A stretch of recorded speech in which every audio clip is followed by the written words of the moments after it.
If you're a healthcare practitioner and want to learn more about how to develop more targeted treatments for your patients using genetic testing, then Bioceuticals DNA Testing in Practice is for you. This 10-module professional development course, presented by Dr. Denise Furness, is designed to help you unlock your patient's health potential. You'll learn how to move away from the trial and error approach that so typically leads to patient dissatisfaction to a targeted clinical model defined by decision-making that distinguishes those patients most likely to benefit from a given treatment from those who will not. For more information on the DNA Testing in Practice 10-module program, visit the Bioceuticals website or contact your Bioceuticals sales representative.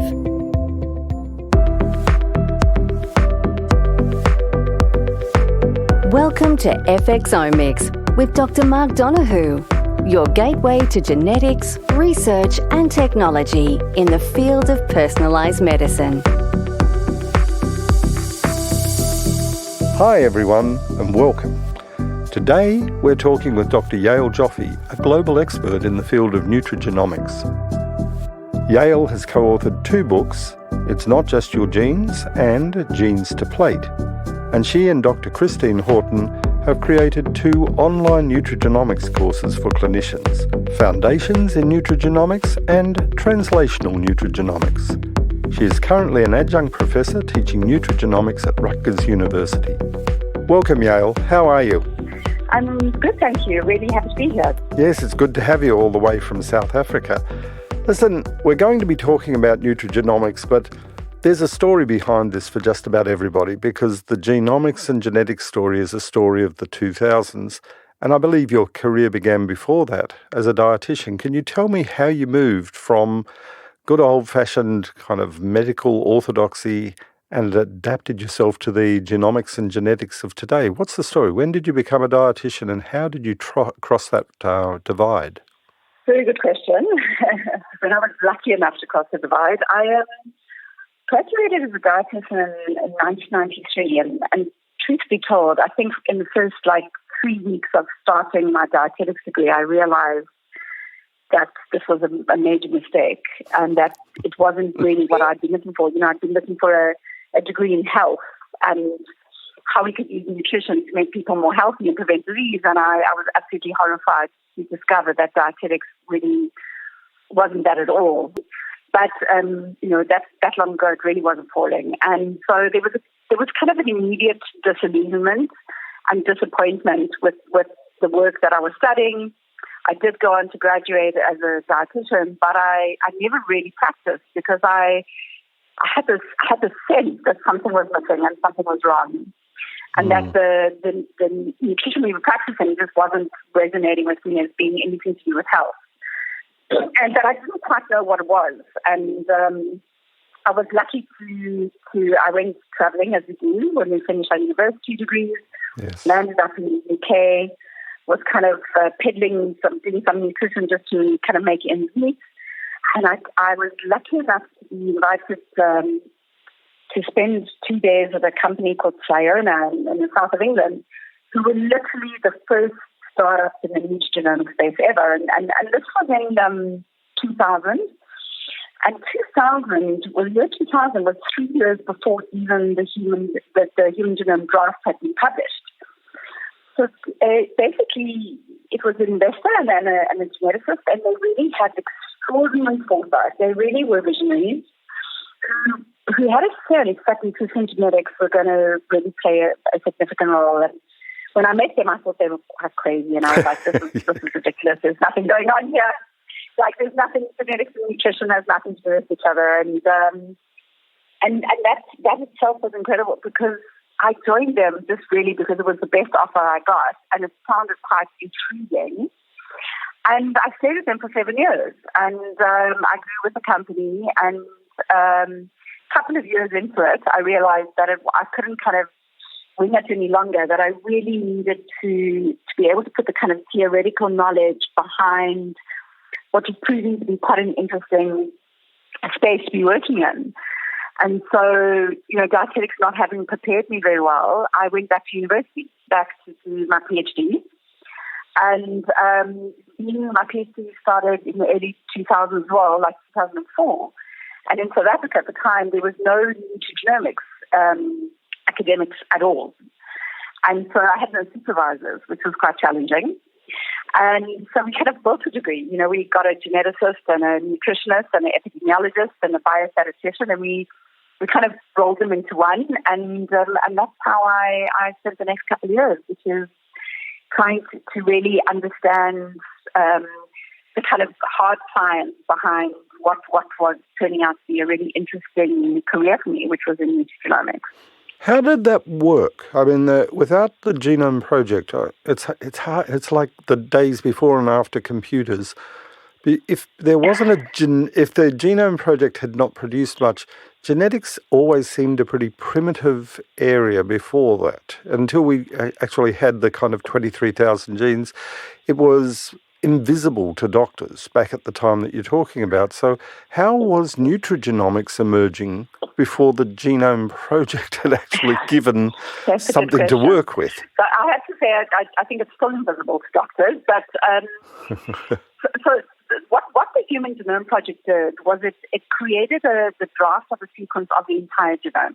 Right. As you say, 25,000. We're not exactly sure how many genes there are. They're still debated, but basically they wrote down the code of the entire genome. But it wasn't that we hadn't looked and been able to read the sequence in the genome. We just hadn't read the entire genome. So if you look at a gene like MTHFR and you look at the research and how far it goes back, you will see in the 1980s that they had studies on MTHFR. Yeah. So we knew where the gene was, we knew what the sequence was, we knew which chromosome it was sitting on, and we knew what the sequence around that gene was. So we knew quite a lot of genes. We knew what the sequence of a lot of genes. What we didn't know is all the genes. And that's what shifted from it. And also those sequences were sitting in a very academic space. They weren't open source. They weren't available to the public. They weren't available to all scientists. So it's not that we didn't know the sequence of some genes. We didn't know the sequence of all the genes. And that's essentially what changed when we did the draft genome. So you had to pick your targets at that time, I would imagine. So your PhD, I believe, was genetics and nutrition of obesity. So you had specific targets in mind, and you were putting together nutrigenomics, the impact of nutrition and genetics, and how that played out in obesity. Is that where your PhD went? Yeah, that's it. So actually there was another angle to it. The angle was inflammation. So what happened in South Africa is we had identified quite an interesting conundrum in the South African obesity landscape, and that was that Black women, so we have a huge problem with obesity in South Africa, same as the Americans, same as Australia. It's not just Americans. And what we had identified was that when African Black women became obese in South Africa, they went on to develop a comorbidity of diabetes. But when white Caucasian South African women became obese, they developed a cardiovascular kind of lipidemia. Right. And we were very interested to try and understand why was one group manifesting with a different comorbidity from another group, even though obesity was kind of your core phenotype. So I was part of a big obesity research group where we all kind of brought our expertise, and we all looked at this kind of interesting question in a different way. Excuse me. And my way was obviously to look at it through a nutrigenomic lens. So I wanted to understand, were there any genes that were maybe in a different kind of population frequency or expressing themselves differently in the obese population between the Caucasians and the Africans? Right. And the other thing is, was diet playing a role? So was their diet different? Did their diet influence their gene expression? And so that was what we were looking at. Again, from my perspective, the concept of genetics, there was, the Watson and Crick version. It was a blueprint of life. Basically, the genes defined us.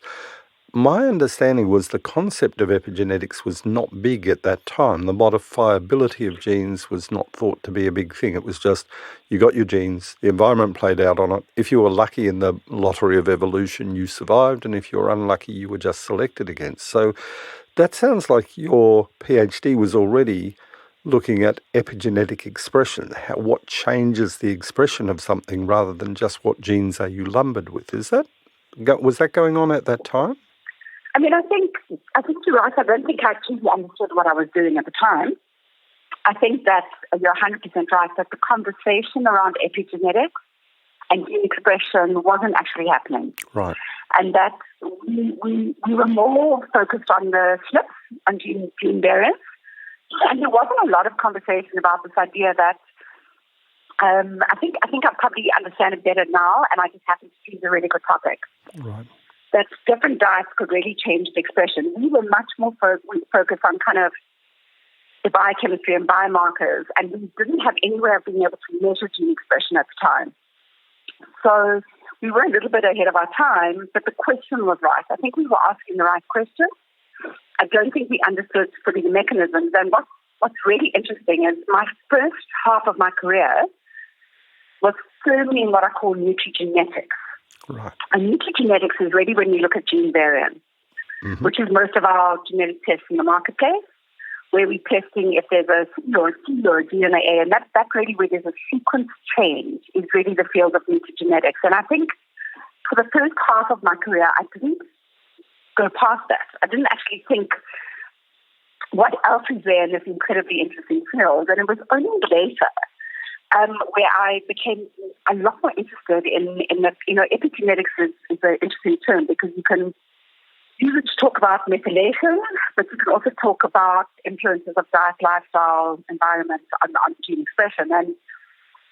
And I grew to understand that there was a field called nutrigenomics. And in my world, we talk about nutrigenomics as gene expression.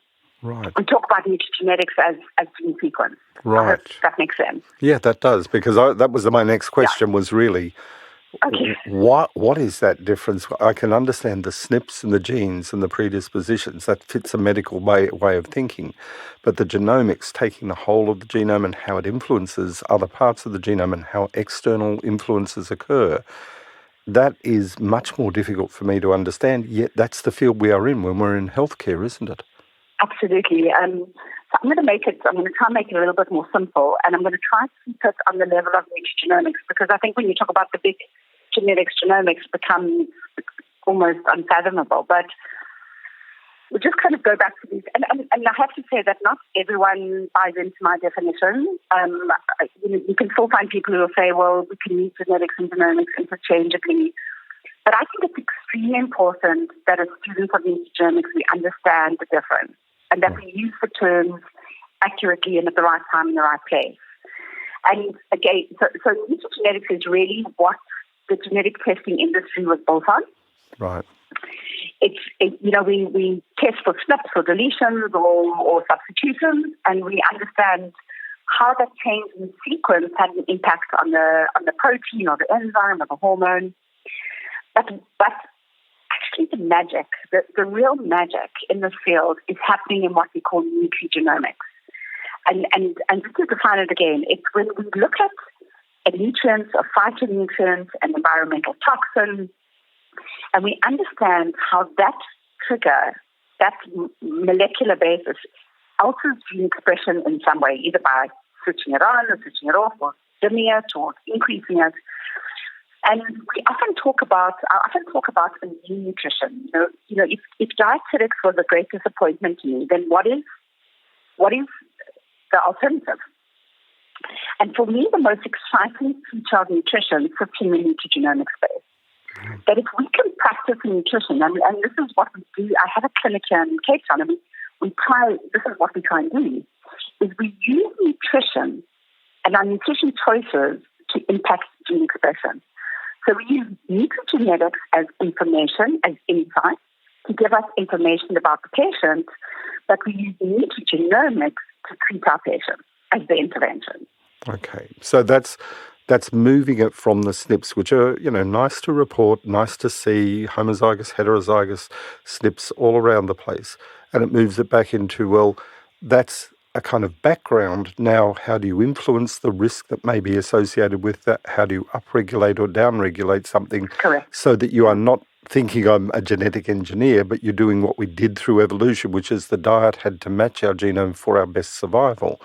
coming back to that now, we're re-entering nutrition and environment as the expression of those genes. It's a pretty powerful thing if you can get hold of that to create a healthier human, and also sometimes just to get around disease. So that's a transition that has amazed me, that we can always have been doing medicine. Effectively, in nutrition, we were doing something with diet that was making health, but we didn't know how we were making health. Now we're putting kind of details behind it to say, and this is how those things work, and you can change your gene expression without changing your genome. That's right. And that's what people often get confused when they ask what I do. And they think I'm actually trying to change, gene therapy. Like that. Yes. Let's swap the cream for seeds. But actually, that's not what we're doing. What we're trying to do is we're trying to impact gene expression in a way that is more conducive to health. Now, you mentioned this concept of evolutionary biology. And one of the major problems we have in the world right now, and why we're seeing such a crisis around health, is we have an evolutionary genome, a sequence which hasn't really changed very much, but we have a feed system and a feed environment and an air pollution environment which has changed radically. Mm. And the genome sequence, because it's evolutionary and it doesn't change very quickly, has not been able to change to be able to protect us against our food choices and our environment. Mm. So there's a huge conflict and clash between our older genome, because our genome is very old, and our current food system. And that's one of the reasons why we're seeing so many health issues manifesting now, especially around the cancers or autoimmune, and because of this disconnect, because of them. So what we're trying to do is so we can't go and change, we can't force evolution by changing the sequence. We won't be alive long enough to do that. But what we can do is try and manage the expression of the sequence that we have. So a perfect example is inflammation. So we know the TNF-alpha gene is one of the genes that have been studied probably again from the 1980s. It's one of the first genes that ever appeared in the literature. And we know that when you have a gene variant, a GCA transition at 3 or 8, we get a twofold increase in transcription. So we get a increased inflammatory response. It's kind of your chronic low-grade inflammatory response. This would have been an extremely protective response in the time of evolution, kind of practice where we were hunter-gatherers, we were living on the plains. The inflammation would have actually protected us. Now, because we are exposed to a continuous and chronic amount of inflammatory triggers, we have a load of inflammatory triggers, plus we have a tendency and a susceptibility to have an inflammatory phenotype, and obviously with the two together, we get this kind of overall chronic inflammation. So we are out of sync with our genome at the moment, and I don't see that changing in any time soon.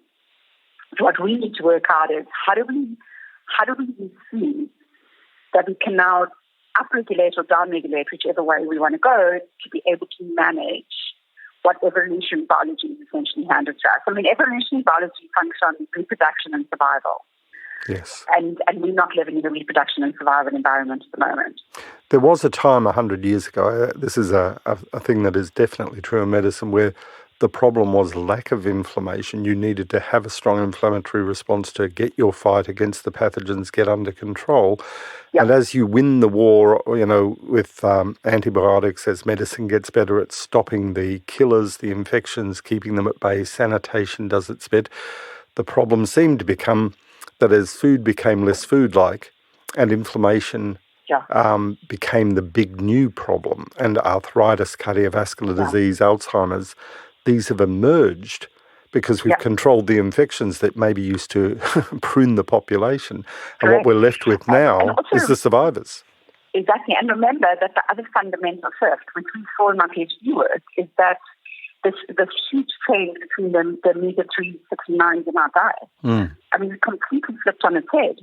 So whereas our ancestors were sitting with a very high omega-3 and a very low omega-6, we have this incredible amount of omega-6 in our diet. And so when you put all of these things together, the genetic kind of evolutionary genetics, the change in the kind of fatty acid profiles in our diet, plus we don't, need that inflammatory response anymore. We land up with this kind of severe kind of health crisis, which is what we're seeing in our patients. It's the doctor's curse at the moment because we keep looking to drugs to control inflammation. And if you ever look at our drug books, the basic thing is the exact mechanism of action is unknown. I have a suspicion sometimes that the drugs are fiddling with epigenetic expression and that tricks are being played. And some of those are being derived from the omega-3s. And it seems strange to me that we have the potential for diet to make a huge impact. Yet we keep turning to drugs as if, the diet, the supermarkets, the lack of omega-3s, that inverted ratio. And from what I understand now, omega-3s have gone from 1-to-1 to about a 10-to-1 ratio in favour of omega-6. That rather than reversing what we're doing is we're trying to say, we can make a drug that imitates the biological products of an omega-3, the resolvins and protectins. They're great to know about, but it's not food. And coming back to something that can be population delivered is food, isn't it? Yeah. I mean, they say that it used to be 1-to-2. Right. It used to be a 1-to-2 ratio. And that it's not even possible, even if you grew your own food, even if you went and got your grass-fed kind of meat, you still would not be able to get below 1-to-7 or something or other. It's just physically not possible in our environment anymore. And in fact, 1-to-10 would be a fantastic outcome. I think most countries are sitting at about 1-to-15, 1-to-17. Right. And in South Africa, we did research. We were sitting in the African population about 1-to-28. Can you imagine that? Right. So you're right. So that's the thing about the new nutrition. We talk about this new nutrition science, where we have to look at everything from genome right through to kind of, biology, but then right through to our food system, because they all so connected that if we don't think about where our food is coming and what is being manufactured and produced and how that works with our genome, we don't have a complete solution. We don't really have an answer. We can't look at we always say in our training is you never look at genetics in isolation. It just doesn't exist in isolation. And one of the, we have this, I had this course with a fellow Australian, Christine Horton from Brisbane, an extraordinary nutritional biochemist. Yes. And what Christine taught me and what she brought to my work is this nutrigenomic gene expression. I really do think she's one of the experts in that space. And we try to bring both of them together to be able to create a new way of thinking about nutrition, that whenever you actually choose a food, whatever nutrient, we always say, like, every single time we eat, we change gene expression. It's not like, I ate well this month, I think I changed my gene expression. It's not like that at all. It's actually every single mouthful at that time changes gene expression. I have argued with my wife on many occasions. I've said for years, it's the average of what you eat. It's, I don't need a salad every night. And her answer was, you didn't raise children. You don't know what it's like. There's a concept, I think, as well, that women are moving into this field. And science has been a fairly male-dominated field, and the analytical side of honing down to a specific question without paying attention to the whole. The paradox here for me is, as we hone down onto the tiniest detail of genetics, it in fact expands out to the whole environment of breastfeeding a child, delivering the baby, an environment of toxins, eating for health and life, and it being a joyful expression of growing healthy babies. And I think women have a much better grasp of the whole than, I think male brains are a little bit focused on the task at hand, whereas they don't expand out necessarily. I won't argue with that. I'll take that one. I won't argue with that. Okay. And I'll hand in my card as a practicing male. People have said you traitor. But changing that, what I was meaning is the paradox is as you go further into the genes, you think that's being highly specific. But when it like a fractal, it opens up to say, hey, everything is important. And that idea that every meal is important is I'd love you to expand on that. Really, at the meal level, there are changes going on meal by meal. Is that true? Yep, meal by meal. Meal by meal, you're changing gene expression. There isn't a delay in the impact.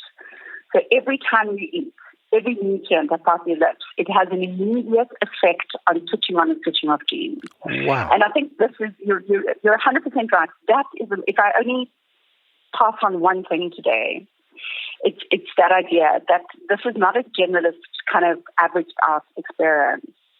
And we talk about here in South Africa, we talk about health is a daily choice. And we say that because of that concept, that every decision, when you go in the morning and you go to your coffee shop and you make a decision on what coffee to choose, what coffee you choose will change gene expression at that time. When you decide to meditate before you go to work, you're changing gene expression. And this is when we come to that full solution that you mentioned, whether it's meditation and some kind of stress management, whether it's the kind of exercise that you choose. One kind of exercise will change genetic expression in one way, but it's all happening in real time. Uh-huh. It's this constant switches going on and off all the time. And if we can understand that, it's extremely powerful in terms of impacting behavior. It makes the science very difficult. I mean, we still think of science as aggregated statistical science, but really this is playing out per individual with their individual genetics, biochemistry, their stressors in the environment, their nutrition in the environment. How do you turn that into a science, and how do you provide advice for the individual and their family when each one is so different from another? Is there a practical way that we can translate that into healthcare that is meaningful at the individual level? Well, I think we're finding our way in that. Christina and I will argue that we think that we do have the answer to that. I mean, I'm lucky enough to have my own clinic where I can practice and play around with it, as well as an education program that trains practitioners. And we've been training practitioners for quite some time now to be able to put genetics into context. So what we try and teach is this concept of how do we take everything that we know. Doesn't matter if you're a naturopath or a doctor or a dietitian or homeopath, how do we take what we know? How do we build in the insights of nutrigenetics, the information we can get about an individual, about what areas we might need to be concentrating on, where some genes might be quite powerful, and then how do we obviously bring in functional testing, biomarkers and all of that, and then how do we use that information to make the best decision possible for our patients? And we believe that we can train practitioners to be able to make that kind of decision-making process. But it's not something that's taught at university. It's not something that's taught in dietetics or medicine. Right. It's really something that we have to almost retrain practitioners. And we always laugh and say, like, it's almost the ones we need to train the most are the dietitians, because we almost have to unlearn, and the doctors, unlearn what we were taught. Yes. And kind of relearn it. Because what we're teaching now is the power of nutrition. When nutrition now stands above everything else in terms of power. Now medicine does the same thing, but what medicine does, we talk about the difference between modulation and activation.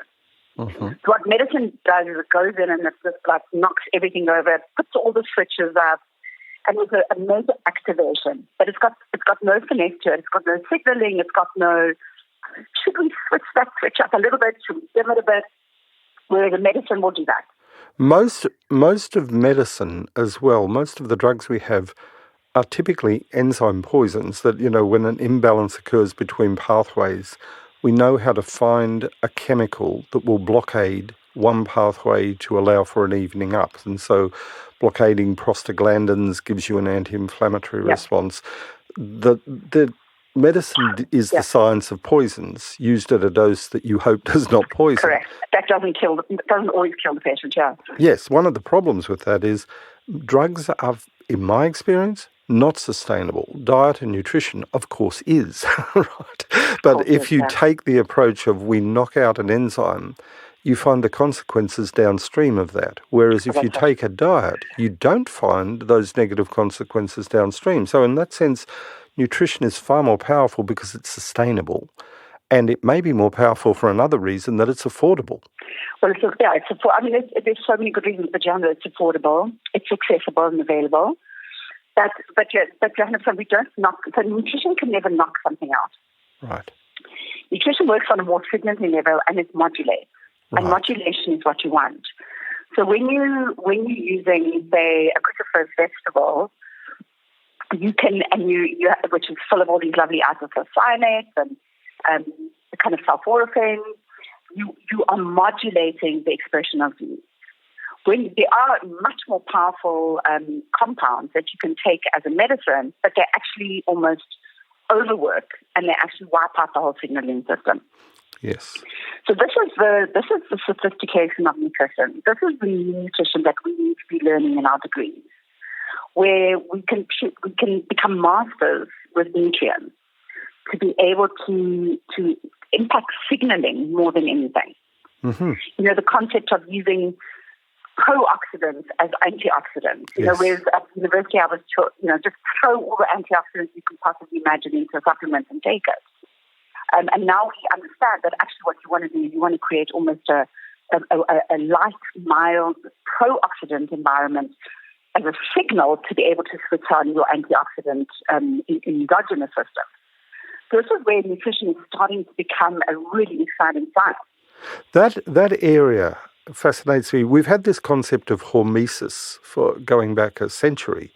The idea that a mild poison can in fact induce the most powerful pharmacology, which is one's own pharmacology. And this NRF2 kind of expression, something that can trigger through the diet, a plant poison, triggering an effect in the host that is protective, antioxidant, and that signals cells rather than biochemically doses you to a certain point. It's such a non-linear way of thinking about it that I can understand a little how each meal can actually make that difference. Can you go into that a little bit? The NRF2, I'm not sure I or anyone else truly understands all the details, but you seem to have a good grasp of that, Christine, and you have a bit of a course in that.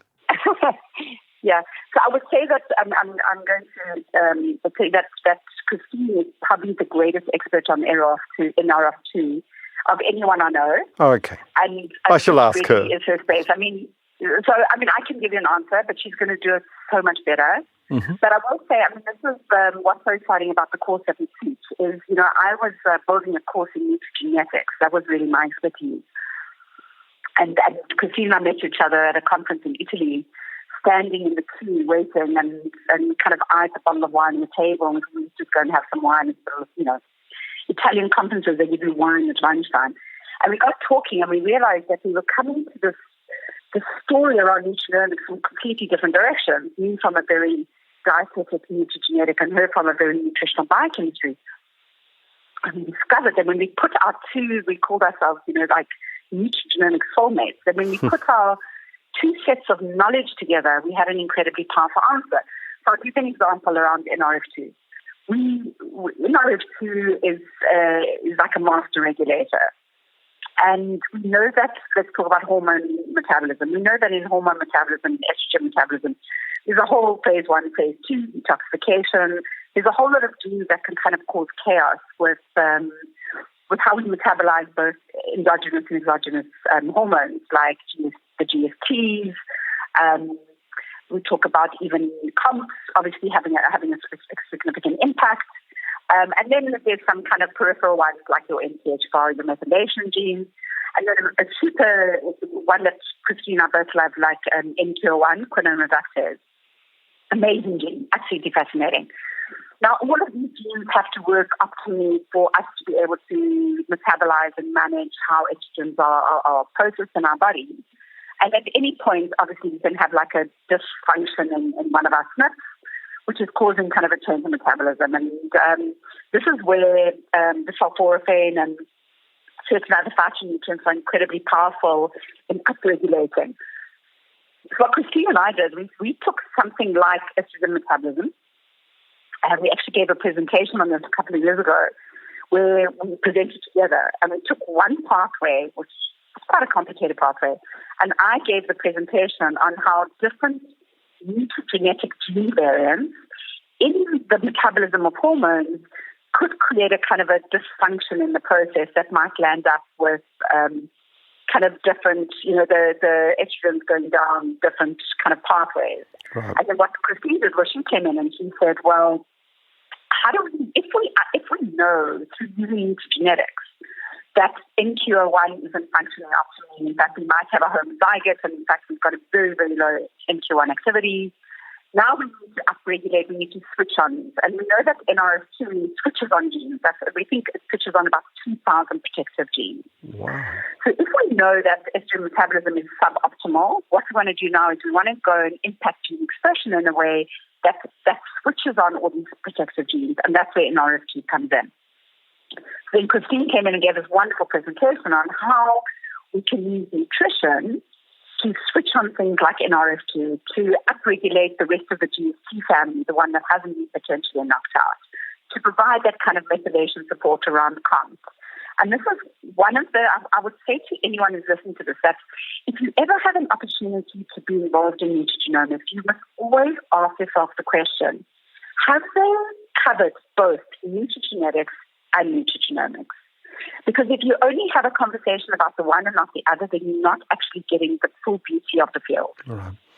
The nutrigenetics seems to be the easier one to grasp, especially for us limited male minds, because there's a heterozygous, homozygous, we name a gene, and as you would probably know, one of the flaws of medicine is you get something like MTHFR and we flog it to death as though it was the only gene worth knowing about. And you see these, and I've done it myself in enthusiasm in the early days, load up with methylfolate, load up with methyl B12 and make the person sicker than they have ever been in their whole lives. Yeah, absolutely. And we back off a little bit and say, well, why didn't that work? And so doctors love an easy answer. You have a headache, here is paracetamol. You have arthritis, here is celecoxib. It doesn't work that way, does it? When you're thinking of nutrigenetics and nutrigenomics, the nutrigenetic part is only a data point. It's not a treatment. It doesn't describe a treatment. You have to move to the whole of genome and the expression before you have a concept of how would I manage this. Is that what your course does? Yeah, I mean, you're so right on so many levels. I mean, the MTHFR fiasco has been, for me, the darkest hour of nutrigenomics. And I know it's dramatic, but I really do believe that, what happened was we had this really exciting field, a couple of practitioners who market themselves extremely well. They're like, MTHFR, the mutation is the answer. It defines everything about us, autism, ADHD, depression, anxiety, it's everything. And what we need to understand is that these gene variants, these SNPs, that we talk about in nutrigenetics are what we call low penetrance. Yeah. By themselves, they do not cause disease. All they are is a marker of biochemistry. They give us an insight where a biochemical pathway may be working suboptimally. Right. The other very important thing to know is that these variants work in pathways. They don't work in isolation. So if you think about methylation, they're kind of three translocation pathways, not one. And MTHFR is only one part of it. And MTHFR 677 is only one SNP in the one pathway. And what happened was everyone, as you say, got onto the MTHFR bandwagon.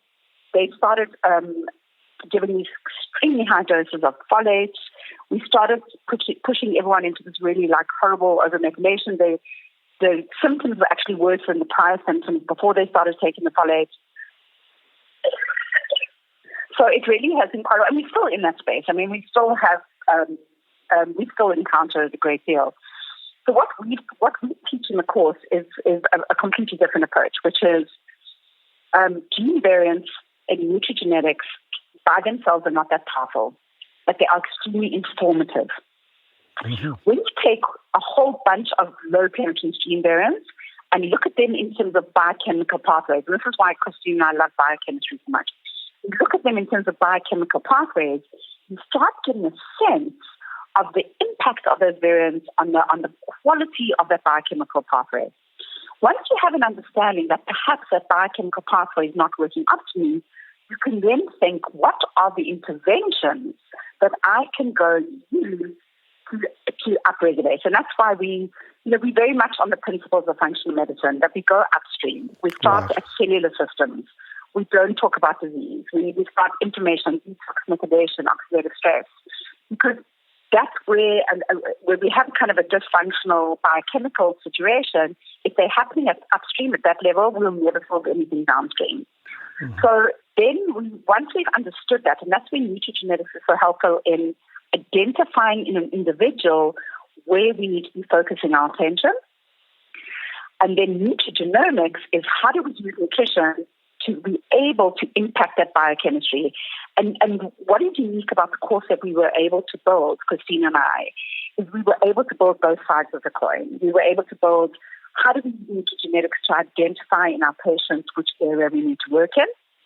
Yes. And then what do we do with nutrition to be able to upregulate or downregulate genes to be able to compensate for what we found in the nutrigenetics.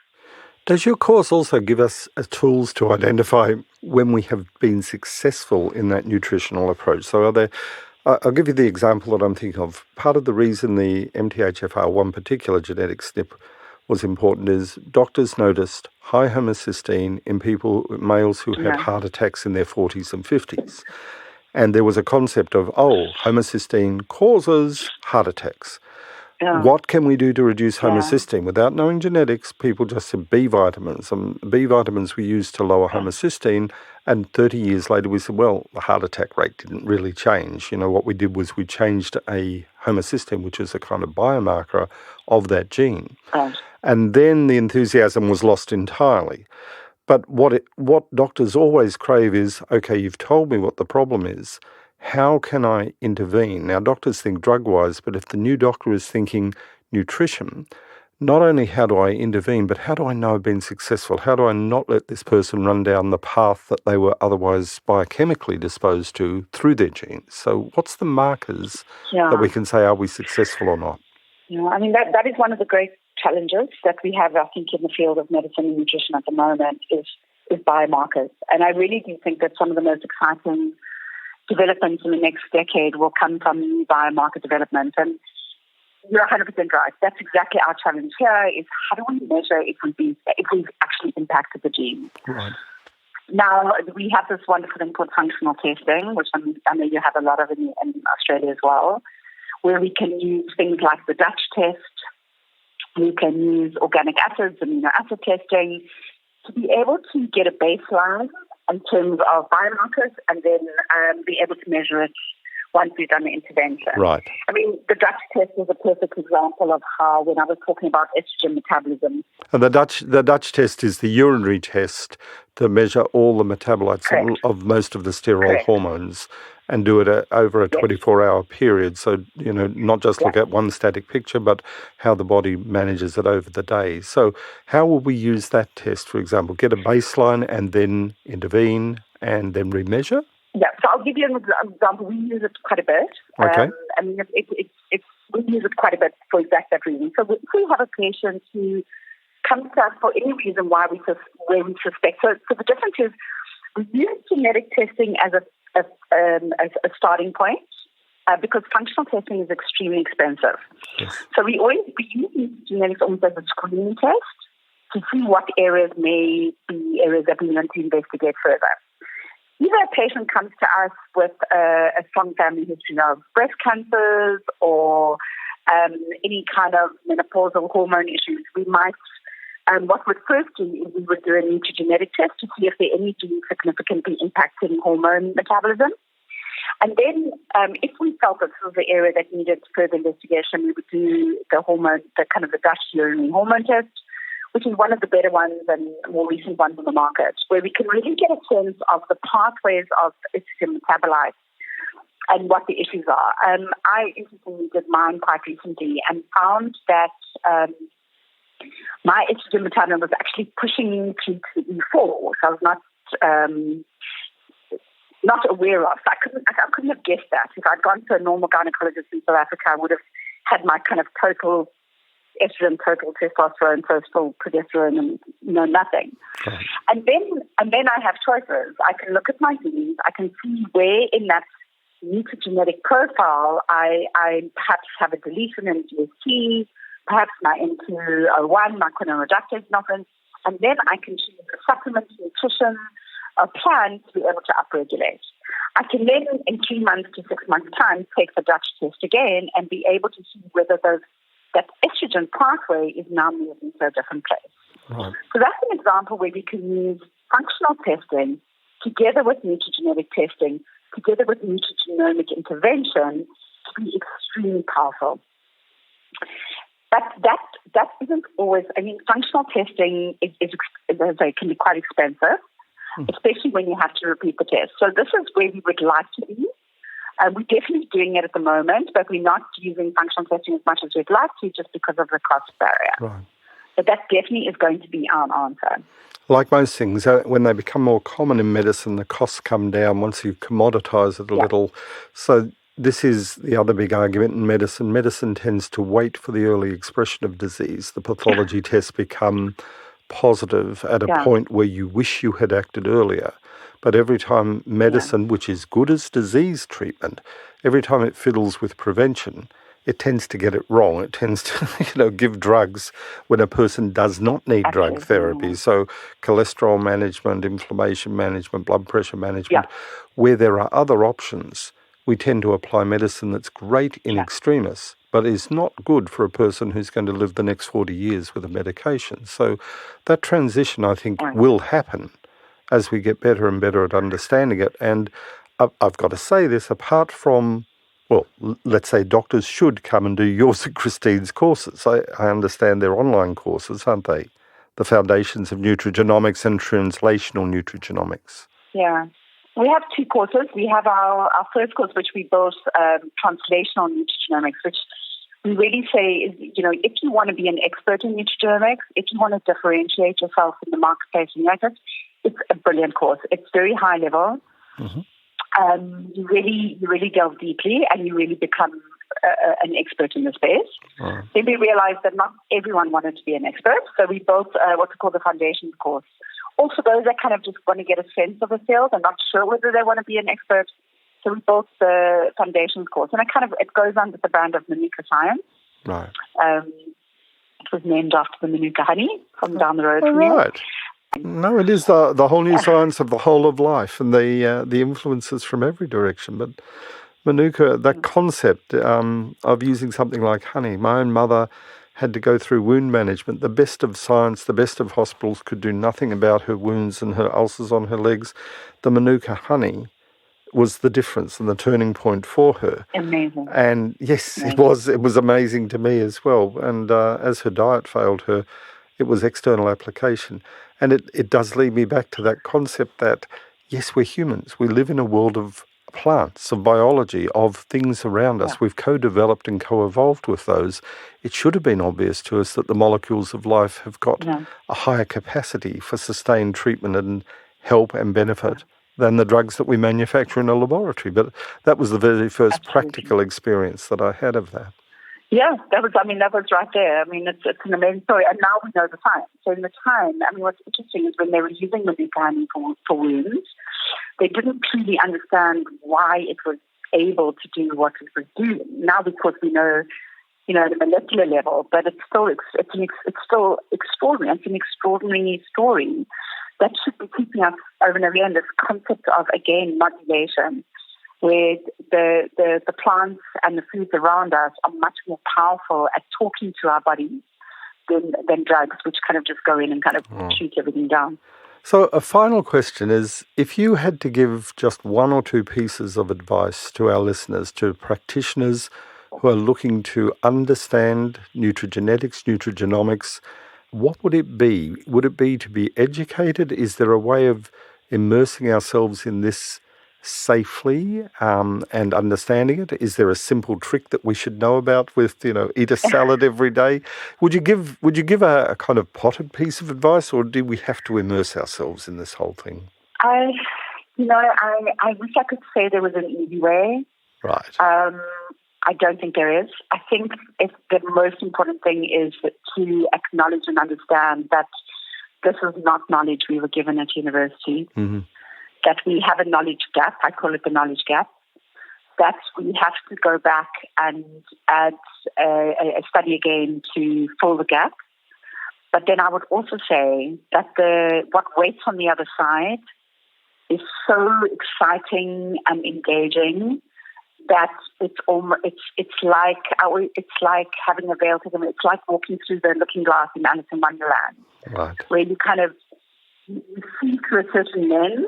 and then you study something like this and you come out the other side, like the idea of, gene expression as a mouthful, and you can see the work you do, and it doesn't matter whether you're a homeopath, whether you're a phytotherapist, whether you're a dietitian, your lens changes. And unfortunately, I really do believe that education has to be the first step. It doesn't even have to do the big course. You can do a short course, but start learning, start engaging, start learning, start reading, get the terminology, because you don't want to miss out. The reality is genetics is mainstream.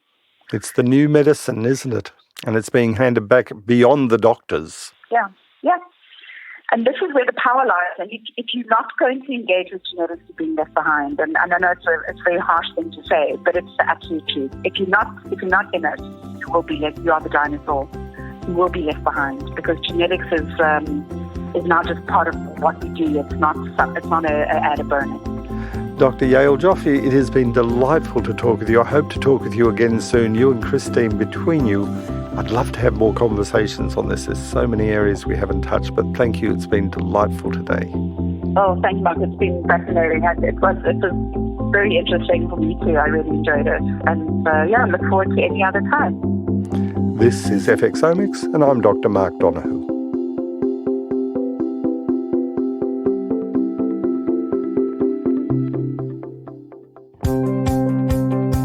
Registrations are now open for the 8th Bioceuticals Research Symposium, to be held in Melbourne from the 3rd to the 5th of April 2020. To register, please go to bioceuticals.com.au and click on the Education tab.